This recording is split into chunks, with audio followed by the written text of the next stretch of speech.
서울 부산시장 선거에서 승리한 국민의힘, 처음에는 우리가 잘해서 이긴 게 아니다 이렇게 얘기하면서 국민들에게 더욱 가까이 다가가겠다고 다짐했는데 글쎄요, 지금 제대로 하고 있는 걸까요? 전 자유한국당 비대위원장을 맡았던 김병준 위원장을 모시고 함께 생각해 보겠습니다. 어서 오십시오. 예, 안녕하십니까. 귀한 시간 내주셔서 감사합니다. 아니 불러주셔서 감사합니다. 요즘 어떻게 지내십니까? 요즘 뭐 아무래도 이제 사람 만나는 일이 많고요. 예. 그다음에 뭐 책도 보고 글도 예. 쓰고 정치권에 대해서 가끔씩 그야말로 가끔씩 한마디도 하고요. 지금 정치권에 떠나 계신 건 아니잖아요. 지금도 예, 그렇습니다. 지난번에 출마하셨던 세종 예, 당협위원장 맡고 계신가요? 예, 예. 그러면 지금 당원 소속이시고 예, 그렇습니다. 지난번 재보선 때 그러면 뭐 좀 와서 도와주시라 뭐 이런 요청을 좀 받으셨나요? 재보선 때 요번에 예, 이번 재보선 때. 예, 뭐 제가 유세도 하고 했습니다. 아, 그러셨군요. 예, 오세훈 시장. 예, 유세도 하고 부산도 들러보고. 아, 그러셨군요. 그 지난 얘기입니다만 선거 이길 거라고 생각하셨죠? 이번 선거 말씀이죠. 예, 그렇습니다. 예, 별 아마 큰 이변이 없으면 우리가 이길 것이다 이렇게 생각했습니다. 뭐 때문에 이길 거라고 생각하셨습니까? 결국은 이제 문재인 정부에 대한 민심이 사나운 걸 우리가 다 느꼈으니까요. 뭐 굳이 이야기하자면 정말 뭐 많은 사람들이 그렇게 생각하겠습니다만 국민의힘 자체를 보고 그렇게 투표를 많이 하지는 않았다고 생각합니다. 제가 좀 뒷부분에서 여쭤보려고 생각했던 건데 말씀 나온 김에 미리 좀 여쭤보겠습니다. 예. 위원장님께서는 노무현 정부 때도 대통령 정책실장 예. 또 교육부총리 지내셨지 않습니까? 지금 문재인 정부는 사실 노무현 정부의 또 다른 이제 뭐 계승한 정부라고 할 수 있는데 비교해 보신다고 하면 예. 어떤 점이 가장 많이 다른 것 같습니까? 사실 많이 다릅니다. 우선 그 정부를 구성하고 있는 사람들조차도 많이 다릅니다. 예. 많은 분들이 같다고 생각하는데 문재인 대통령하고 참여정부 때 같이 일했던 민정수석실 사람들이라든가 또 아니면 부산 라인이라든가 이런 사람들 빼면은 예. 나머지는 거의 같은 사람이 없죠. 예를 들어서 예. 노무현 정부 때 같으면 참여연대라든가 이런 데 사람들은 거의 쓰지 않았거든요. 근데 여기는 많이 쓰고 예. 그다음에 노조 출신들이나 이런 사람들도 대거 많이 들어와 있고 예. 그다음에 당에서도 소위 좌파적 성향이 강한 사람들이 많이 들어오죠. 예. 그러니까 노무현 정부 때는 그러지 않았습니다. 그래도 그런 것도 노무현 다르고 정부 때도 해전문 인사니 뭐 그런 얘기들은 많이 그때는 있었잖아요. 학자들을 많이 썼고요. 예.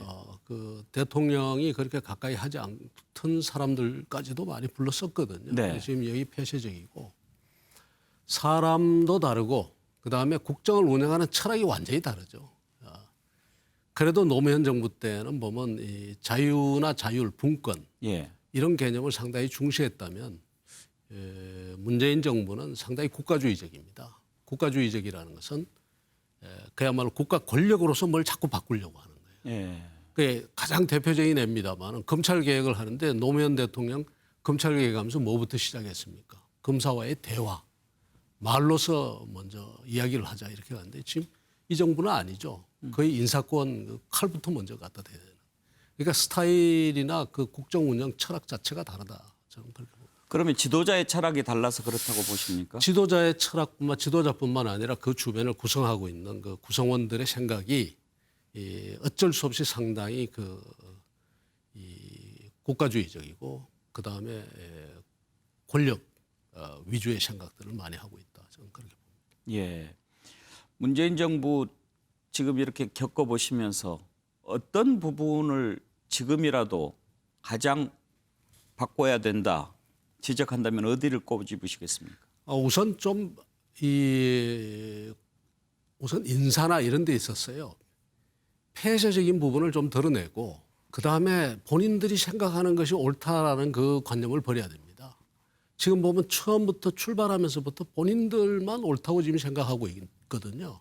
그러니까 이미 그것도 굉장히 낡은 이념들이에요. 예를 들자면 경제 운영에 있어서 소득주도 성장이 대표적입니다만 그런 거 지금 맞지도 않고 그런데 계속 쥐고 있단 말이에요. 폐쇄적으로. 이런 게 대표적이고 그다음에 군사 외교라든가 이런 부분에 있어서도 지금 뭐 길게 이야기할 시간은 아닙니다만 본인들이 가지고 있는 그 생각이 사실 옳은 생각이 아니고 틀릴 수도 있다 이렇게 예, 생각해야 예. 되는데 그게 아니라 고수를 하는 거예요. 자꾸 동북아의 이제 기본적인 질서에 대한 생각이 어떻게 보면은 저 같은 사람이 이해하기 힘든 생각을 하고 있거든요. 오늘 예. 길게 설명은 못 하겠습니다. 알겠습니다. 예. 현안에 관해서 좀 여쭤보기 전에 한 가지만 그러면 궁금한 게요. 노무현 정부에서 그렇게 열심히 일을 하셨는데 진보적이라고 할 수 있는 노무현 정부에 계시다가 보수 정권 쪽에 이렇게 몸을 담게 된 네. 옮기게 된 결정적인 이유는 뭐였습니까? 우선 문재인 정부하고는 이제 저 같은 사람은 철학이 이제 다르죠. 안 맞고 그다음에 이걸 어떻게 하든지 좀 제어해야 된다 이렇게 생각합니다. 왜냐하면은 이 정부가 가자 하는 대로 가면은 이것은 역사에 오히려 저 반대되는 방향으로 간다고 생각을 하거든요. 제가 아까 국가주의적인 입장 뭐 그다음에 권력주의적인 입장 그렇게 이야기를 드렸는데 저는 제 소신이 기본적으로 자유주의에 바탕한 그런 자유와 자율의 그것이 흐름이 우리 역사의 흐름이라고 보고 있습니다. 그런데 이 정부는 아니거든요. 그것을 자꾸 뒤로 돌리려고 한단 말이에요. 예. 이렇게 됐을 때 이것은 굉장히 이 우리의 미래를 구속하게 될 거다. 이건 어떻게 하든지 좀 막아야 된다. 이런 생각을 했었습니다.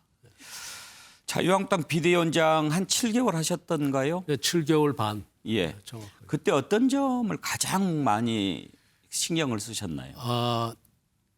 비전과 가치 이겁니다. 사람들은 전부 와서 인적 쇄신을 하라고 하거든요. 사람부터 자르라고 그러는데 사람부터 자르면은 그 다음에는 비대위원장이 힘을 못 쓰지 않습니까? 할 일 다 했는데 제일 겁내는 것이 그 무슨 당협위원장 같은 거 구조조정하는 건데 그래서 그걸 뒤로 미룬 다음에 좀 시간이 가더라도 비전과 가치를 제대로 정립하자. 예. 그러니까 좀 더 구체적으로 이야기하면 그 자유주의의 철학과 그다음에 자율의 철학을 좀 더 강하게 심자. 예. 그래야지만 국민들이 봤을 때 아, 저 당을 따라가면 우리가 이 나라가 어디로 가겠구나. 또 국민들도 저 당을 우리가 믿고 표를 찍으면은 앞으로 5년 뒤, 10년 뒤에 대한민국이 어떻게 바뀌겠구나. 이걸 줘야 되는데 예. 그게 없더라는 거예요. 그게 제일 답답했습니다. 지금도 답답해하는 부분입니다, 사실은. 그래서 지금 제발 뭐 당에 지금 오세훈 시장이 당선됐다, 뭐 떨어졌다 이런 문제가 아니라 이고 지고 관계없이 당의 지금 비전과 철학을 분명히 해야 된다. 다음 지도부도 마찬가지로. 그걸 분명히 하지 못하면 결국은 이 당은 생명력이 없어지는 겁니다. 늘 상대방의 실수하는 그것만 얻게 된단 말이에요. 그런데 지금 이제 대선만 하더라도 대선은 이제 이 문재인 정부 끝나버리는데 뭐 친문 비판, 뭐 친문 패권 비판 또 문재인 정부 실패 이거 가지고 표 얻을 수 있습니까? 뭔가 이 당에 표를 주면은 국가를 어디로 끌고 가고 우리를 얼마큼 잘 살게 해주고 어떤 삶을 살게 되는지에 대해서 그 명확한 그림을 줘야 되는 거죠. 그 그림이 지금 국민들 손에 안 잡힌단 말이에요. 안 잡히니까 이 표가 말하자면 지지를 한다 해도 그 지지가 아주 단단하지를 못한 겁니다. 그러면 지금 김 위원장께서 생각하시는 국민의힘의 비전은 어떤 것이 돼야 한다고 이미 이제 저는 아이노믹스라든가 이런 걸 제가 비대위원장 시절에 다 내놨습니다만 기본적으로 개인주의에 입각하고 개인의 자유를 존중하고 그다음에 그 개인주의가 중심이 된 그 자유로운 상태 속에서 혁신의 플랫폼들이 끝없이 만들어져서 뭐 방송이면 방송, 학교면 학교 다 자율적인 체제로 좀 돌아가도록 하고 대신 국가는 그러한 경쟁 체제에서 떨어지거나 부족해서 뛰지 못하는 사람들, 이 사람들을 돌보는 사회 정책 쪽에 더 큰 관심을 가지고 사람을 키우고 어려운 사람을 보살피고 하는 이런 부분, 또 그다음에 안전과 안보를 확보하는 이런 부분에 국가가 좀 역할을 해야 되겠다 싶은데 그래야 된다고 보는데 이때까지 우리가 보면은 국가가 정말 국가가 없어도 될 분야에 국가가 있고 진짜 국가가 있어야 될 부분에는 국가가 없고 이런 양상이 빚어졌거든요. 이게 지금 고쳐져야 된다고 저는 봅니다. 근데 지금 민주당 같은 데는 이쪽 저쪽 시장에도 국가가 깊이 개입하고 뭐 이런 식이거든요. 그런가 하면 또 이 국민의힘은 뭐가 부족한가 하면 그런 사회정책 쪽. 복지 문제라든가 그다음에 이런 문제, 이 사회 정책 쪽에 또 약하다고요. 그래서 저는 좀 새로운 길로 이 보수 철학이든 진보 철학이든 새롭게 나가야 된다고 생각하고 특히 보수 철학에 있어서는 자유와 자율의 정신을 기반으로 하고 그다음에 안전망이 이 확보되는 그러니까 안전망이 확보된 자유주의의 철학 이것이 나는 이 보수의 기본이 돼야 되지 않느냐 이렇게 생각합니다. 뭐 이제 여당은 몸을 떠나셨으니까 그 부분은 차치하고 그러면 지금 말씀하신 그런 비전과 가치, 철학 국민의 힘이 만들어낼 가능성이 있다고 보십니까? 희망을 늘 갖는데요. 그러다가 또 한번 또 실망하기도 하고 그럽니다. 제발 이제 그러나 이제 있다 없다를 떠나서 다들 노력하자 이렇게 이야기를 하고 싶어요. 예. 좀 더 그러니까 이기고 이겼다 졌다 이것만 고민하지 말고 제발 좀 가지고 내가 누구냐 예. 그리고 국민들에게 무슨 가치와 무슨 비전을 가지고 이 국민들을 설득해 나갈 것인가 이게 중요한 거지 그런 비전과 가치 없이 선거에 이겼다. 그게 무슨 의미가 있겠습니까?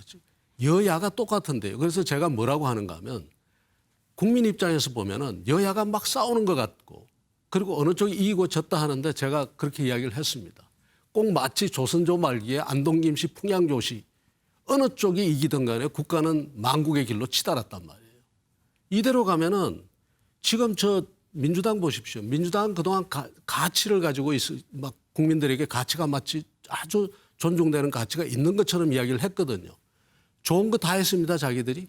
인권, 평화, 상생, 공정, 정의 이런 걸 다 걸었잖아요. 근데 지금 보니까 그게 아니란 말이에요. 국민들 보기에. 이럴 때야말로 이 보수정당이 이런 가치가 이것이 민주당께 아니라 이 당의 것이라거나 아니면 지금부터는 우리는 이 가치를 향해서 뛰겠습니다라는 것을 분명히 보여주면은 이 당이 사는 거죠.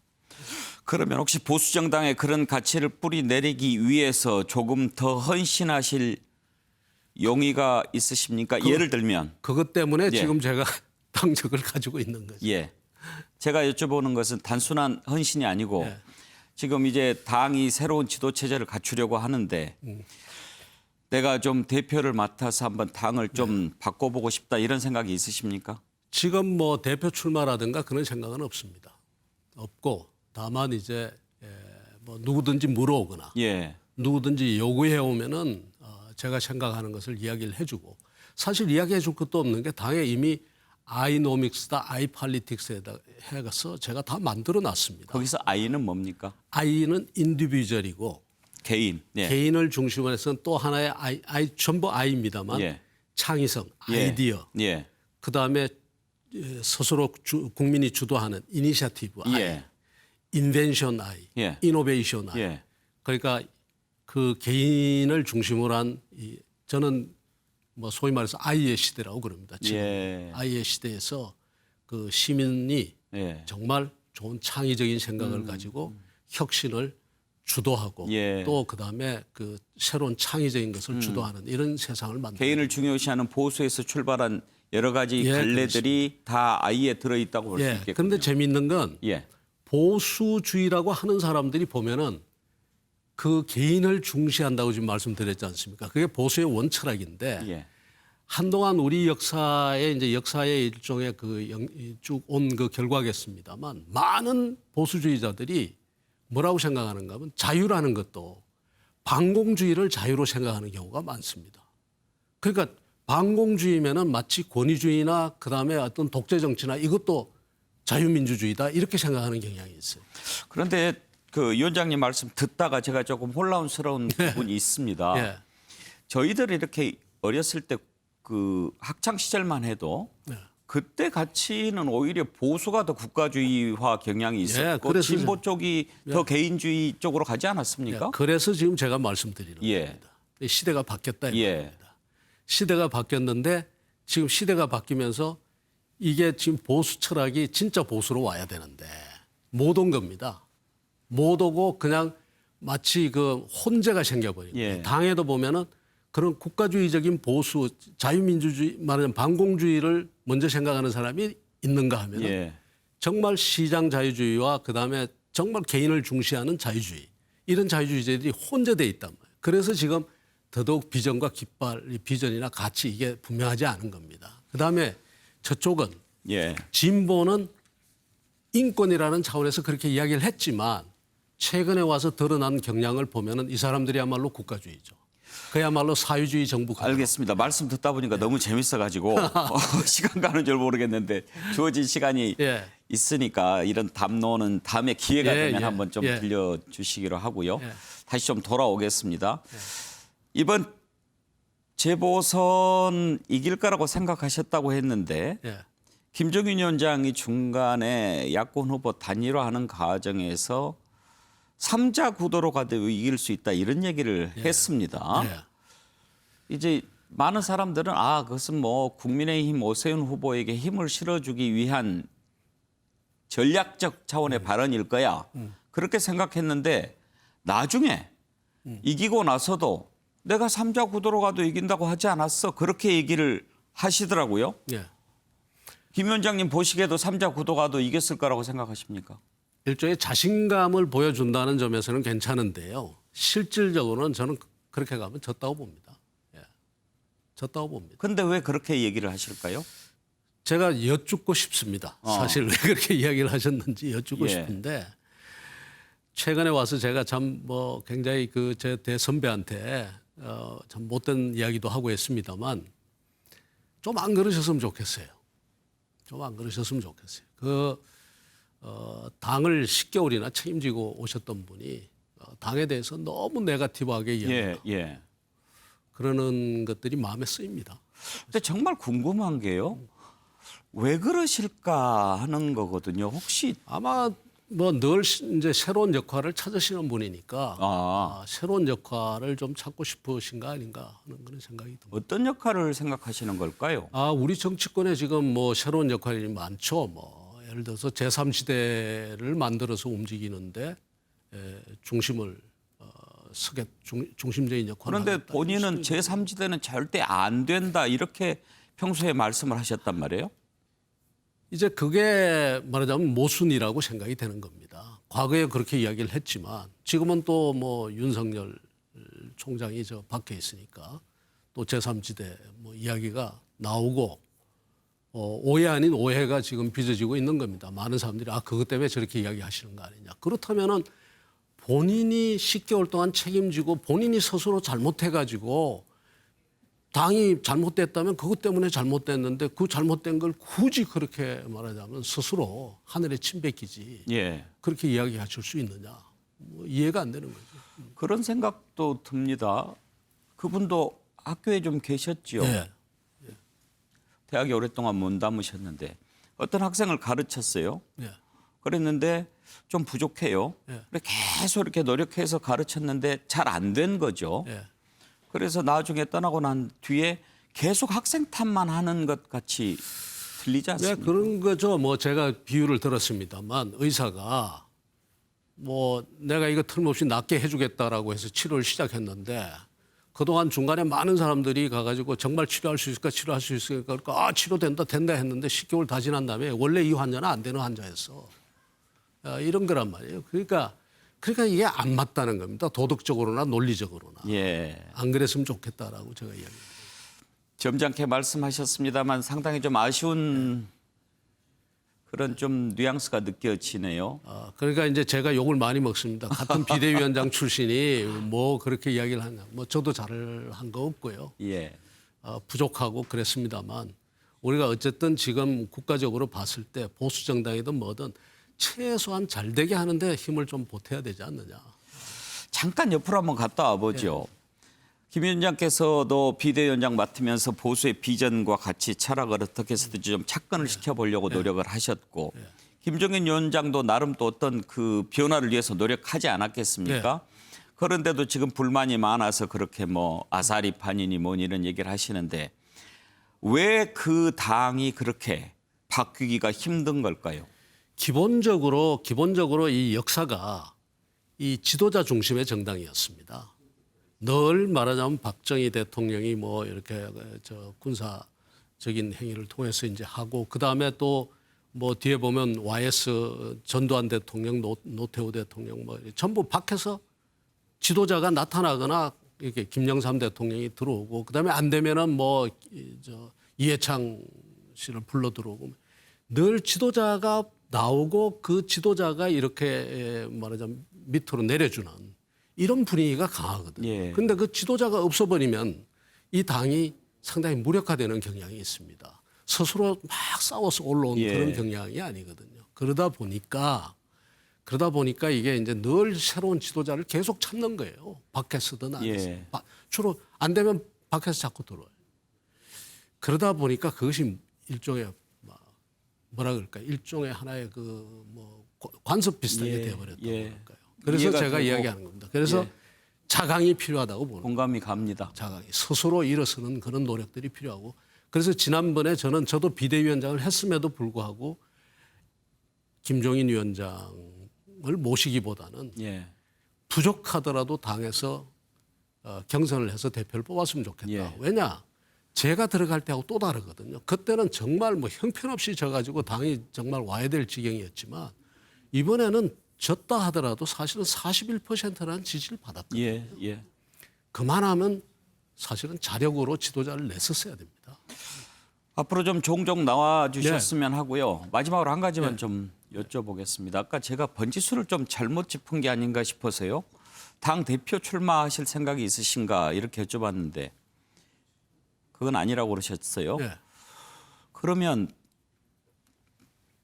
대선을 혹시 지금 출마하실 생각은 있으신가요? 뭔가 좀 바꿔야 된다는 생각이 많이 있으신 것 같아요. 많이 있습니다. 말하자면 바꿔야 된다는 생각이 다 큰데 그러나 지금 현재로서 워낙이 이제 그 대선 후보들 중에 거론되는 분들 중에서 점유율이 워낙 높은 사람들이 있지 않습니까? 그러니까 그분들이 이제 어떤 경향을 보이고 어떤 철학을 가졌는가를 먼저 확인한 다음에 그 다음에 저도 뭐 마음을 먹으려고 그럽니다. 그럼 끝으로 내년 대선의 시대 정신은 뭐라고 생각하시는지요? 내년의 시대 정신은 저는 그야말로 국가 개혁입니다. 국가 국가 경영? 개혁이고 개혁? 개혁이고 혁신이고 네. 우리의 지금 기존의 이 틀을 새로운 시대에 맞게 더 바꿔내야 됩니다. 알겠습니다. 앞으로도 별 일이 좀 많이 있으면 좋겠습니다. 예, 감사합니다. 감사합니다. 예. 예. 전 자유한국당 비대위원장 맡으셨던 김병준 전 위원장과 얘기 나눠봤습니다.